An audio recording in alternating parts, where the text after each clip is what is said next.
Parlons de méthode d'échantillonnage et nombre aléatoire. On a dit que méthode d'échantillonnage, il s'agit de comment construire une partie de la population, euh, comment extraire une partie de la population dans l'objet d'étudier un phénomène en rapport avec la population. Parce que pour des raisons différentes et variées, manque de ressources, etc., le temps, l'argent, on n'a pas toujours la possibilité d'interroger, de faire un recensement, c'est-à-dire de faire une enquête auprès de toute la population. C'est pour ça qu'on s'intéresse d'extraire une partie, c'est-à-dire quel est le meilleur moyen de prendre un échantillon. Pour cela, il y a deux familles de méthodes. Les méthodes aléatoires ou bien probabilistes et les méthodes non aléatoires ou pseudo-aléatoires appelées méthodes non probabilistes. Donc une base de sondage, c'est une liste en quelque sorte qui contiendrait tous les individus de notre population.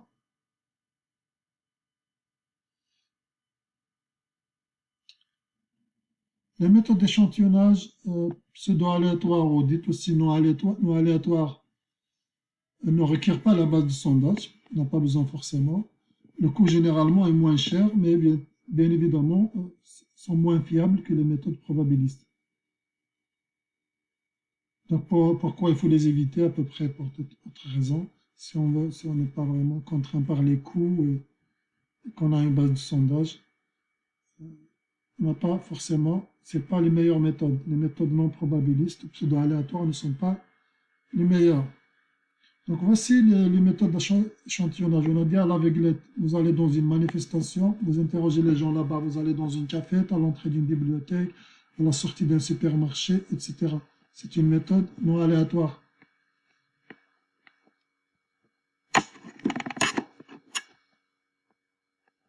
Pseudo-aléatoire.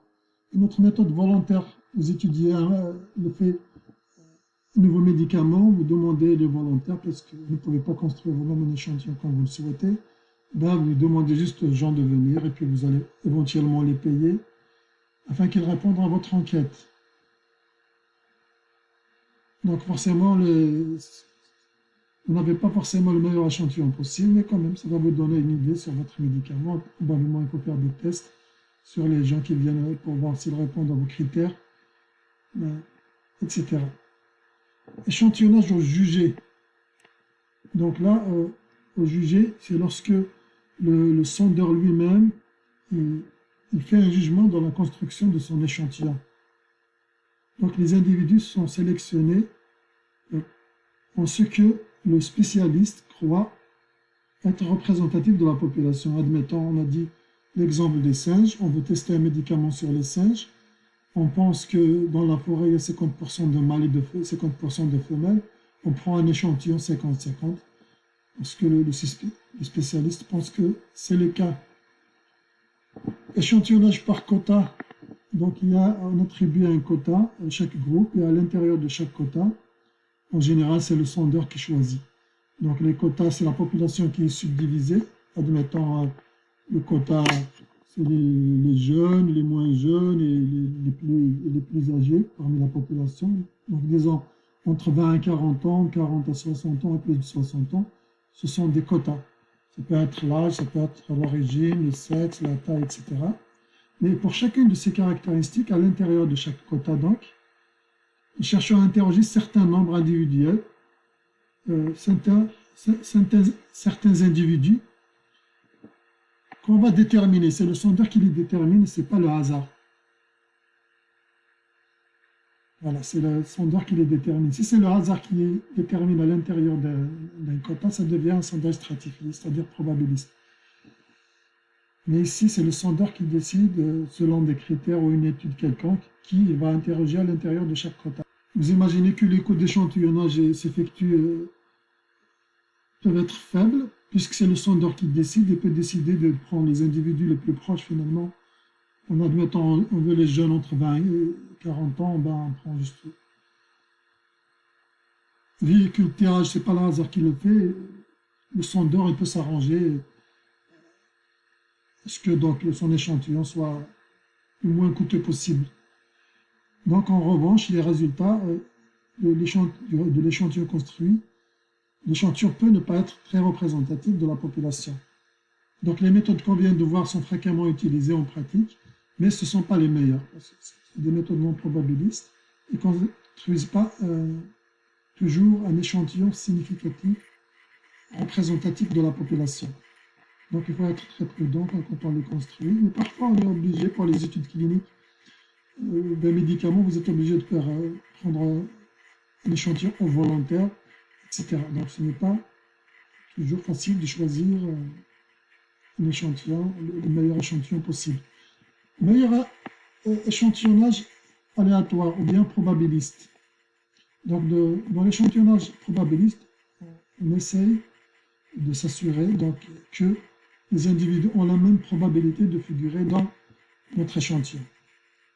Et le choix des individus de la population se fait avec le hasard, avec un tirage au hasard, un tirage au sort, etc. Donc, le plus simple, ça s'appelle échantillonnage aléatoire simple. Dans ce cas-là, on numérote les individus de toute la population, on leur donne des chiffres. On tire au hasard les chiffres avec un ordinateur, par exemple. Un ordinateur peut générer des nombres aléatoires. Par exemple, on décide d'un échantillon de 100 personnes, de 100. Ben, on va choisir 100 numéros au hasard parmi toute la population. Admettons, la population il y en a 10 000. On va choisir 100 numéros au hasard parmi 10 000. Et une fois on a trouvé les numéros, on va dans la liste, on va voir qui correspond à nos numéros. C'est comme ça qu'on détermine l'échantillon. La méthode systématique ressemble à... L'échantillonnage systématique, c'est on prend juste un seul individu au hasard, et puis le reste se fait de façon systématique en ajoutant à chaque fois un pas. En ajoutant un pas, donc il faut voir la capsule précédente dans laquelle je l'ai expliqué. Le pas est déterminé par la taille de notre échantillon. Si on a 200 personnes et qu'on veut un échantillon de 10, eh ben on va prendre un pas de 20. Chaque 20, on prend une personne. Chaque 20, on prend une personne. Donc, on peut décider le premier élément entre 1 et 20. On le choisit au hasard par un ordinateur ou quelque chose. Et puis, à chaque fois, on a fait plus 20. Si on choisit le numéro 3, plus 20, le deuxième, ça sera 23, le troisième, ça sera 43, etc. Cette méthode est très pratique et très utilisée, par exemple, pour le contrôle de qualité. Échantillonnage stratifié, c'est comme l'échantillonnage, c'est comme la méthode de quota, sauf qu'à l'intérieur de chaque quota, à l'intérieur de chaque strate, le choix se fait de façon aléatoire. C'est le tirage aléatoire simple qui se fait à l'intérieur de chaque strate. Donc on coupe la population en sous-groupes. Admettons, on dit que les intentions de vote des gens, des citoyens, probablement leurs revenus, probablement dépendent des revenus des citoyens. Donc, on va couper les revenus, par exemple, moins de 20 000, entre 20 000 et 30 000, entre 30 et 50, etc. Plusieurs couches, plusieurs strates. À l'intérieur de chaque strate, on va tirer le nombre qui correspond à la proportion dans la population. Si 20% des citoyens canadiens gagnent moins de 20 000 dollars, eh bien 20% de notre échantillon, eh bien, ça doit être des citoyens qui gagnent moins de 20 000 dollars. Voilà, donc notre échantillon va être plus représentatif de la population dans ce cas-là. Donc, il est meilleur que le tirage aléatoire simple, l'échantillonnage aléatoire simple, à condition de bien choisir les strates, de sorte qu'elles représentent, en quelque sorte, qu'il influence l'étude de notre... qu'il a un impact, une manière de choisir les strates, c'est-à-dire les groupes d'individus de notre population, doit choisir des critères qui ont une influence sur la variable qu'on est en train d'étudier. Par exemple, les revenus, probablement, ils ont une influence sur le salaire, sur l'intention de vote. On peut prendre également, par exemple, la tranche d'âge, notamment en ce qui concerne les intentions de vote. Généralement, c'est ce qu'on prend, les tranches d'âge.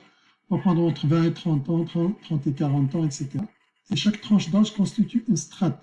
Et donc, par voie de conséquence, si par exemple 15% de la population ont moins de 30 ans, eh bien, dans notre échantillon, 15% de la population, 15% de notre échantillon doivent être des gens de moins de 30 ans. Donc l'avantage principal est qu'en général, ça donne de meilleurs résultats. L'échantillon est plus représentatif de la population. Le désavantage, c'est qu'on doit connaître la proportion des individus dans chaque strate. Par exemple, on doit connaître dans la population combien de gens ils ont moins de 30 ans. Quelle est la proportion des individus qui ont moins de 30 ans? Quelle est la proportion entre 30 et 45 ans, etc. S'il s'agit de strates par salaire, on doit connaître dans la population quelle est la proportion des individus qui ont un salaire moins de 20 000 $, et un salaire entre 20 000 et 40, etc. Donc, il faut avoir l'information supplémentaire. Alors que dans le tirage aléatoire simple, on va juste tirer des nombres au hasard, et puis c'est tout. Prenons par exemple les exemples des étudiants de Granby. On souhaite connaître leur avis sur la semaine des examens finaux. Dans l'enseignement régulier, on a 1200 étudiants. L'enseignement technique, secteur technique, on a 800. S'il s'agit, donc on a des strates, on a deux strates en quelque sorte. On a deux strates. Donc si on veut 200 étudiants, il va avoir la même proportion, il faut faire la même proportion que dans la population. Par exemple, ici, on voit que 800 d'étudiants sont au secteur technique, 800 sur 2000. Ça représente 40% de la population. Et là, on a 1200 sur 2000, c'est 60%. 1200 sur 2000. Ça représente 60%. Donc, dans notre échantillon, on doit avoir 40%. Donc, échantillon. 40% doivent être secteur technique, formation continue, donc, et 60% doit être pré-universitaire, secteur régulier, formation régulière, si vous voulez. Et 40% de 200 étudiants, donc on doit avoir 80 étudiants, 80 élèves. Et dans l'autre, on doit avoir 120 élèves. Voici comment on construit donc un échantillon, par exemple, avec la méthode stratifiée. Mais il faut bien choisir les strates. Ici, par exemple, on suppose que le type de formation a une influence. S'il s'agit, par exemple, de la marque de téléphone d'un étudiant, peut-être ça n'a aucun impact. Peut-être qu'ils sont réguliers. Peut-être là, il faut voir les revenus des étudiants par tranche de revenus probablement, plutôt que ce qu'il est dans la formation continue ou dans la formation régulière. Sur la marque de téléphone, probablement, ça n'a aucune espèce d'importance. Mais sur leur avis, par exemple, sur la semaine d'examen, s'ils sont pour ou contre, probablement, ça a un effet. Donc là, il faut choisir un bon échantillon, parce que si on choisit un échantillon qui n'est pas très représentatif, admettons on tire au hasard et que dans notre échantillon, il y a 80% qui sont dans la formation régulière, alors que dans la réalité, il n'y en a que 40, probablement on va avoir des résultats faussés, des résultats biaisés. Échantillon par grappe. Échantillon par grappe, on imagine on est au cégep, on veut questionner les élèves du cégep, et bien plus facile, on prend une classe. Donc, il est motivé par la facilité essentiellement. On va dans une classe, on va interroger tous les élèves de la classe, ou bien on va prendre 2 ou 3 classes, tirer au hasard parmi l'ensemble de toutes les classes, et là, on va essayer de les interroger. Donc, un des avantages, c'est qu'on n'a pas besoin de la base de sondage, on n'a pas besoin de connaître tous les étudiants, on a besoin juste d'une liste des grappes, donc une liste des classes, par exemple, des étudiants, et puis on va aller dans la grappe, on va interroger tout le monde, et puis c'est tout. Mais cette méthode, elle peut générer un billet, admettons, si on s'intéresse à la marque de téléphone préférée des étudiants, peut-être ça va être correct de procéder de cette manière. Si on s'intéresse au temps passé à étudier en dehors des études en classe, et que par hasard on tombe sur une classe des étudiants en musique ou autre, probablement ça ne va pas représenter la totalité des étudiants du cégep. Donc le sondage par grappe, c'est motivé par la facilité, mais il faut faire attention à qu'est-ce qu'on est en train d'étudier. Est-ce qu'on peut avoir des résultats qui ressemblent à la population, ou bien on peut avoir quelque chose de complètement erroné. Exemple ici, pour chacune des situations, déterminer la méthode d'échantillonnage utilisée. On veut faire une étude sur les étudiants qui suivent un cours de philosophie. Par conséquent, nous décidons de faire passer un sondage dans 3 des 8 groupes. Il s'agit d'échantillonnage. Donc, pour vérifier si un devoir a été fait, l'enseignant sélectionne au hasard 3 étudiants du groupe pour qu'ils rédigent au tableau les solutions aux diverses questions. Donc, l'enseignant il sélectionne au hasard. Donc, ça, c'est un tirage aléatoire simple. Tirage. Pour s'assurer que les pièces produites par une machine d'usine sont conformes aux normes, Johnny teste 6 pièces par machine chaque heure. Donc, chaque heure, il prend 6 pièces. Chaque heure, il prend 6 pièces. Clairement, c'est un tirage systématique.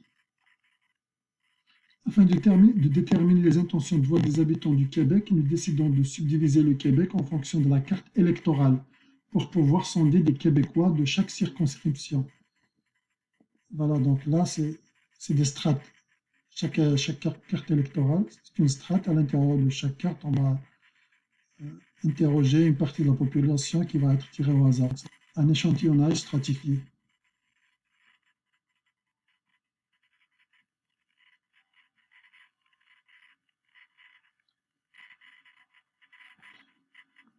L'aléatoire en informatique. Admettons donc pour le tirage aléatoire simple,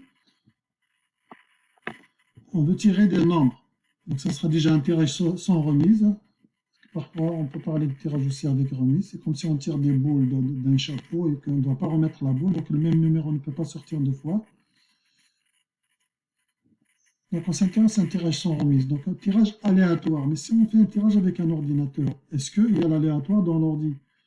Eh bien, ça n'existe pas l'aléatoire dans l'ordinateur. Il n'y a rien qui est aléatoire dans l'ordi. Tout est déterminé et déterministe. En revanche, il y a des générateurs de nombres. On les appelle les générateurs de nombres aléatoires, mais ce sont des générateurs de nombres pseudo-aléatoires. Parce que le vrai aléatoire, il n'existe pas dans l'ordinateur. Et bien sûr, il y a après des bons générateurs, des mauvais générateurs, etc.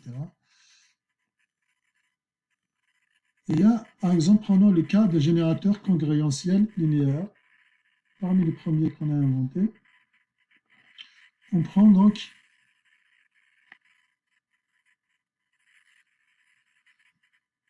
on veut générer des nombres entre 0 et 1 moins 1. Par exemple, des 0 entre 0 et 1 milliard.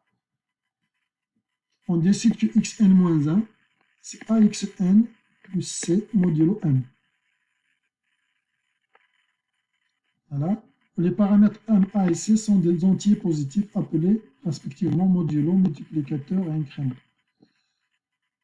Ils doivent respecter certaines règles pour qu'on ait un générateur qui fonctionne.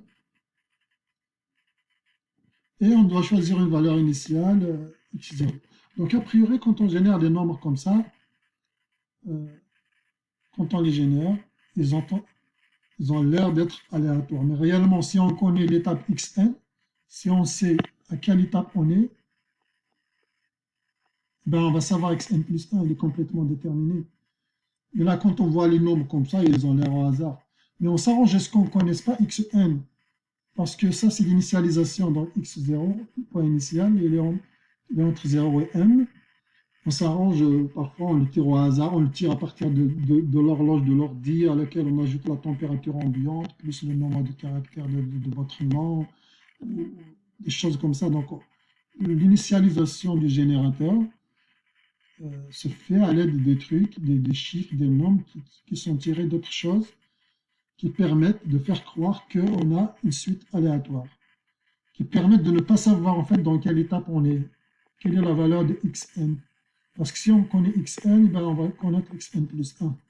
C'est pas compliqué, complètement déterministe, sauf qu'on s'arrange à ne pas connaître xn. Et de cette façon, on a une liste de nombres pseudo-aléatoires.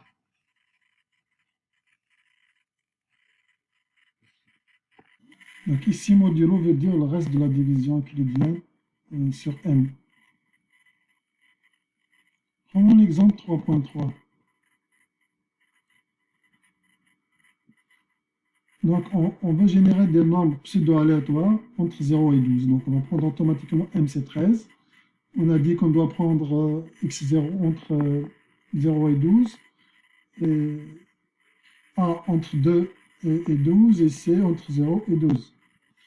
Ainsi, la formule de récurrence qui est la suivante. Xn plus 1, c'est 3xn plus 4 modulo 13. Admettons x0 sur 7, on va avoir x1. C'est 3 fois x0, 3 fois 7, plus 4, modulo 13. Le reste de la division, donc par 13, égale 3 fois 7, 21, plus 4. 21 plus 4, c'est 25, modulo 13. 25 modulo 13, le reste de la division de 25 sur 13, ça donne 12. Ensuite, x2, le nombre aléatoire, donc x2, ça va être 3, x1, 3 fois 12 plus 4, mode 13. 3 fois 12, 36, plus 4, 40, mode 13. Et 40 sur 13, 13 fois 3, 39, et ça va être 1. Donc le premier nombre aléatoire, c'est 12, le deuxième nombre aléatoire, c'est 1. Ensuite, 3 fois 1, plus 4, modulo 13. 3 fois 1, c'est 3, ça donne 7, égale 7 modulo 13, ça veut dire c'est 7, etc. x4, c'est 3 fois 7, plus 4, modulo 13. 3 fois 7, 21, plus 4, c'est 25, modulo 13. Et là, on obtient un autre chiffre qui revient. C'est le même chiffre qui revient. 3 fois 7, on a dit c'est 21, plus 4, 25. Ce sera 12. Et puisque c'est 12, le x5, ça va être également égal à 1. On refait la même ligne ici, on voit que c'est 1. Donc ici, clairement, ce générateur, on voit qu'il n'est pas bon. 12, 1, 7, 12, 1. Ça va manquer 12, 1, 7, 12, 1, 12. Donc on ne pourra jamais prendre 10, on ne pourra jamais prendre 9, 6, 4, etc. Donc la séquence formée est 12, 1, 7, 12, 1, où les termes 12, 1 se répètent indéfiniment. 12, 1, 7. Voilà, donc c'est 12, 1, 7 qui se répètent indéfiniment. 12, 1, 7, 12, 1, 7, etc. C'est ce qu'on appelle un cycle. C'est un résultat quand même assez décevant pour un générateur de nombres pseudo-aléatoires. Au minimum, nous aurions espéré obtenir une suite qui contient tous les nombres entre 0 et m-1. Allez, par exemple, un exemple de mauvais générateur de nombres aléatoires. Déjà, il ne génère même pas les nombres entre 0 et m-1, entre 0 et 12. Il ne génère même pas. Et même s'il les générait, ce n'est pas le seul critère. Il ne suffit pas de les générer, il faut qu'ils ressemblent à hasard. Il faut qu'ils ressemblent, qu'ils aient été produits par le hasard. Donc, afin de contourner ces problèmes, il suffit de faire un choix judicieux des paramètres A ici. Donc, en choisissant correctement les paramètres de notre générateur. Donc, avec cette méthode, quand même, malheureusement, on va toujours avoir un cycle. Quel que soit le choix des paramètres, on va toujours avoir un cycle. Mais il faudra qu'on s'assure que le cycle soit très grand pour qu'il ne soit pas apparent. Donc, il faudrait s'assurer que la suite ne contient pas des irrégularités, par exemple une valeur qui n'apparaît jamais ou qui apparaît le plus souvent, que toutes les valeurs aient la même chance d'apparaître en quelque sorte. Imaginez une variable qui apparaît souvent et qu'on utilise ce générateur pour une machine à sous dans un casino, ça va être un problème. Ça va être un problème. Donc, voilà. Il faut qu'il y ait un minimum de propriétés intéressantes, un générateur de nombres aléatoires. Donc, comment nous pouvons améliorer le générateur de nombres pseudo-aléatoires? D'abord, les paramètres. Alors, une fois les valeurs, d'abord, on choisit M en général. On choisit M très grand, le nombre M très grand. Et puis, le choix des paramètres peut être très complexe, mais un des choix, c'est de prendre déjà M très grand. Et puis, on peut faire un test de Q2 sur la valeur que ressort le générateur pour montrer que, grosso modo, les données sont bien balancées. C'est-à-dire à peu près, le générateur, il ressort à peu près les mêmes chiffres avec la même la même fréquence. Il n'y a pas un élément qui apparaît trop souvent, un autre qui n'apparaît plus, pas du tout, très rarement. Donc là, on passe par ce qu'on appelle un test de Ki2. Les variables du générateur. Admettons donc qu'on veut générer des nombres entre 0 et 9. On a dit si on prend m égale à 10, c'est vraiment pas un bon choix. Alors comment on va prendre? Parce qu'on a vu qu'il y a des cycles, qu'il y a des chiffres qui ne vont pas apparaître et que c'était intéressant de prendre m très très grand. Mais dans ce cas-là, si je prends m égale à 1 milliard, et moi je veux juste des chiffres entre 0 et 9, alors dans ce cas-là, on peut prendre m 1 milliard et ensuite on va faire quelque chose pour le résultat. On va faire une transformation. Par exemple, le résultat xn, on va le diviser sur m. Si on divise sur m-1, on va obtenir des nombres aléatoires en quelque sorte, ou pseudo-aléatoires entre 0 et 1. Si je divise sur m-1, je multiplie par b, je vais obtenir des résultats entre 0 et b. Si je veux par exemple entre 0 et 9, eh ben, je vais prendre, je multiplie par 9 le résultat de la division par m-1, je multiplie par b. Je multiplie par b par 9. Et je vais avoir les résultats. Donc là, entre 0 et 9, là, je vais avoir en quelque sorte un réel. Après, on peut aussi faire un choix si on veut des entiers. Donc là, c'est des réels en quelque sorte entre 0 et 1, entre 0 et b. Entre c et b plus c, là, on ajoute c pour que les... C'est la même chose à peu près entre 0. C'est la même chose que 0, 1. Si je veux partir de c, je commence par c plus.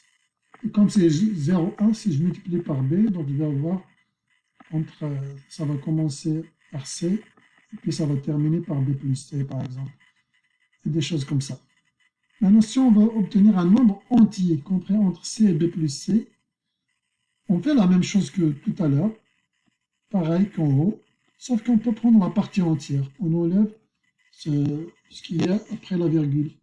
On enlève la partie décimale. Donc, voilà des transformations qu'on peut faire lorsqu'on souhaite faire un générateur et qu'il faut prendre n grand pour que le cycle va être grand et qu'il ne va pas apparaître donc dans nos chiffres.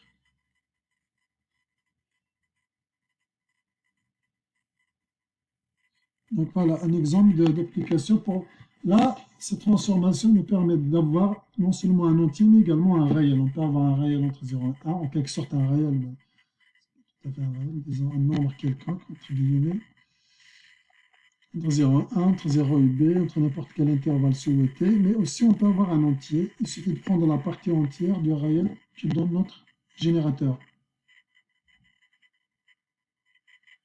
Donc ici, les crochets, c'est la partie entière, arrondissement à l'entier le plus proche.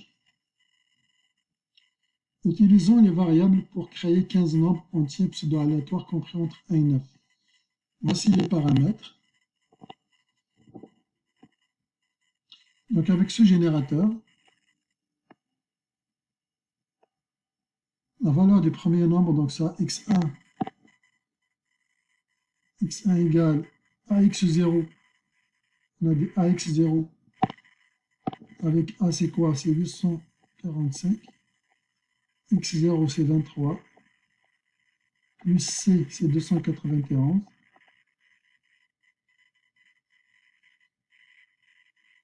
le tout modulo m. Modulo, donc m pour nous c'est quoi? C'est 5, 4, 7, 8, 5, 4.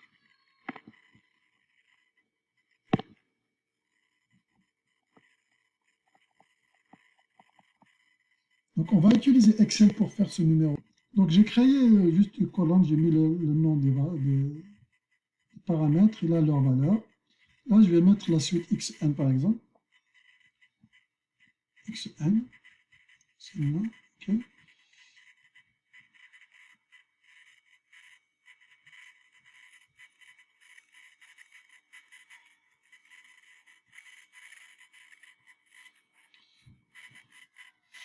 Ok, donc x0, on a dit c'est 23, on va le mettre ici.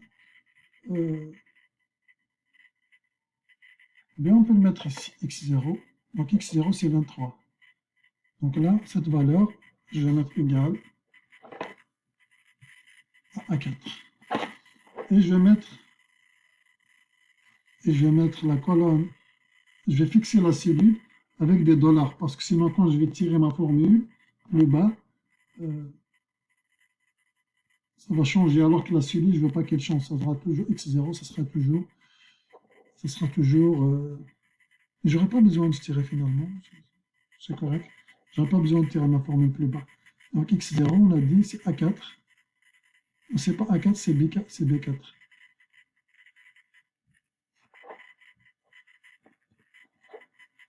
C'est B4, c'est 23.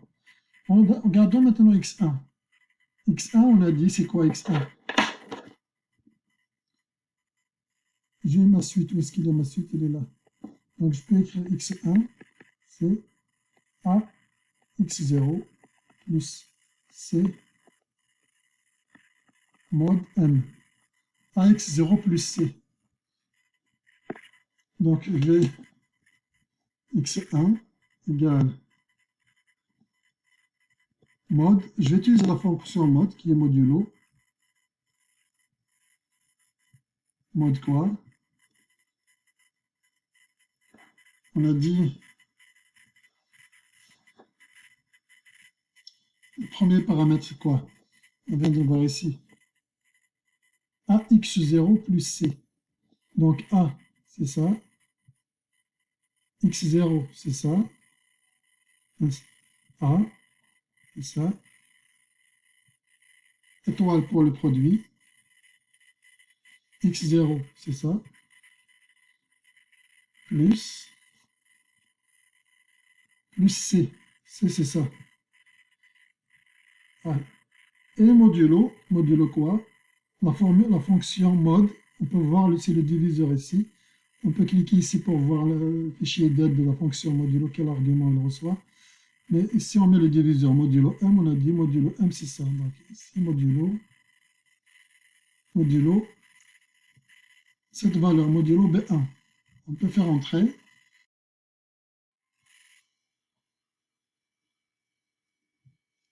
C'est pas le problème. Est-ce qu'ici, il faut mettre une virgule? Ça dépend en fait.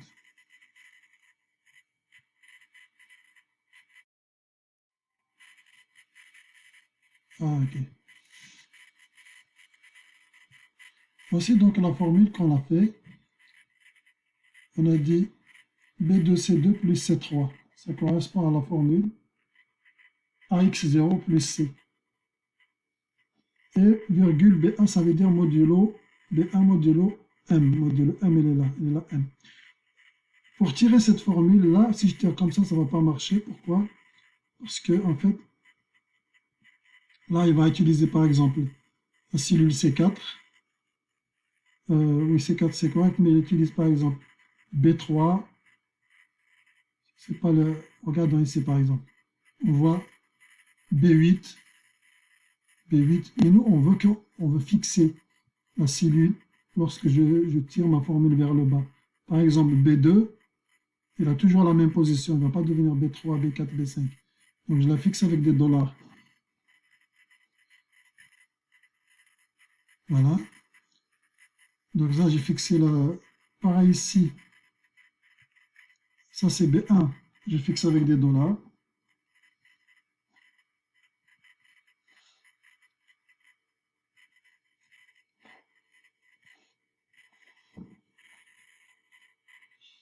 Ensuite, quoi d'autre? Quoi d'autre on a dit? B1, il est fixé. Déjà, c'est M. B2, il est fixé. C2. C'est quoi C2? Pas besoin de C2. C'est quoi C2? X0 plus C. Le C, c'est quoi C? C, c'est B3. C, c'est B3. C, c'est B3.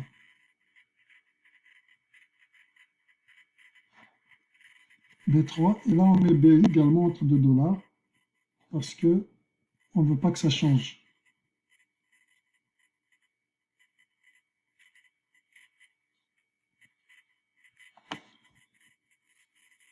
Et là, on a obtenu notre générateur de nombres aléatoires en quelque sorte.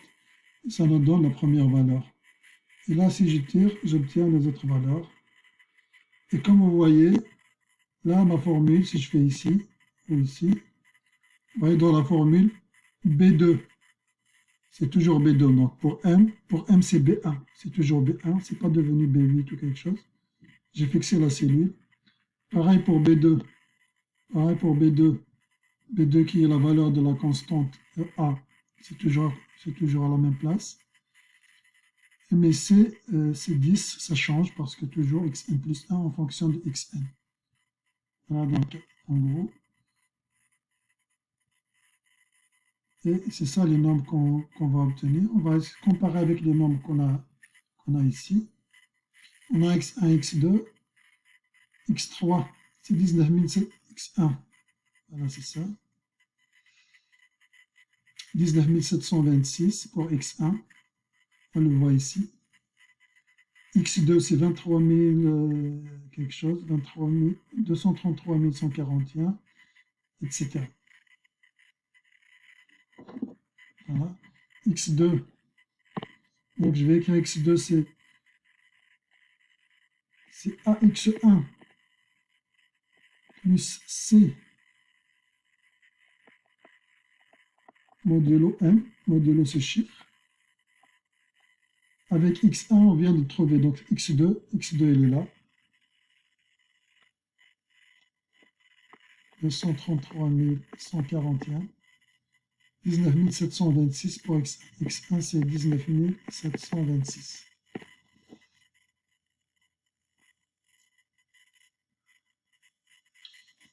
Donc, on voit que les nombres, si on tire le nombre, vont être entre 0 et 547 853, parce que notre m égale 547 854.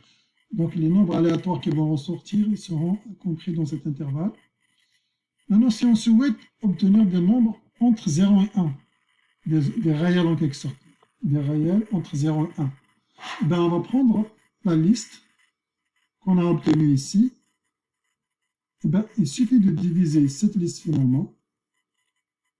On va la diviser par m. On divise par m, on obtient entre 0 et 1.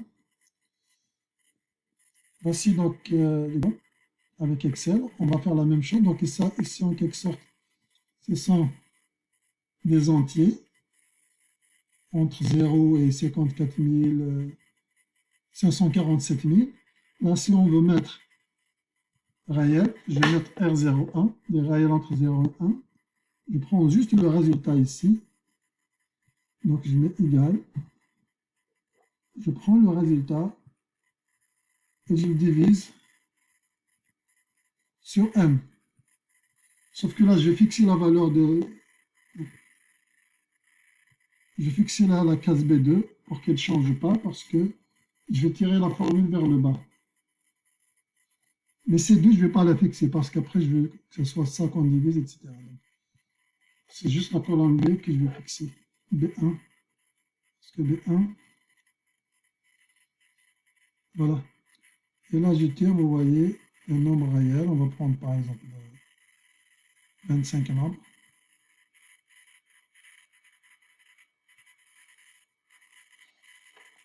Vous voyez des nombres, donc en quelque sorte aléatoires entre 0 et 1.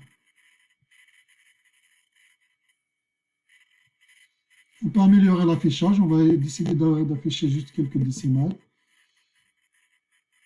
Format des cellules, on va choisir nombre. On va décider 2 décimales ou entre 0. On va choisir 2 décimales.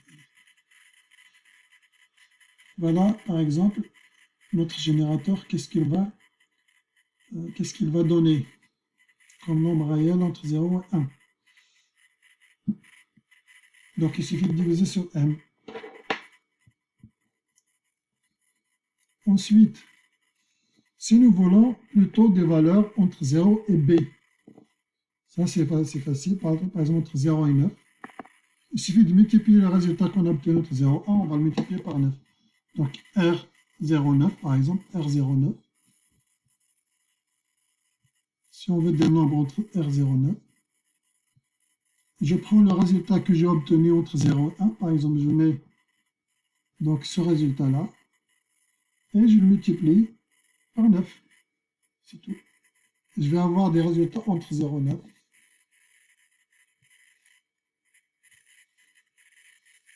Et là, je tire ma formule pour avoir mes résultats entre 0 et 9. Et là également, je peux changer l'affichage. On met des cellules pour afficher quelques décimales, 2 ou 3 décimales. Vous voyez donc les nombres entre 0 et 9 ici. Ici, entre 0 et 1.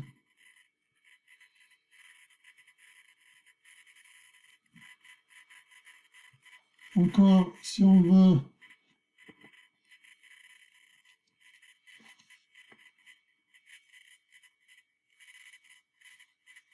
alors, ici, l'exemple est donné, c'est entre 0 et 6. Moi, j'ai fait entre 0 et 9 dans le fichier Excel.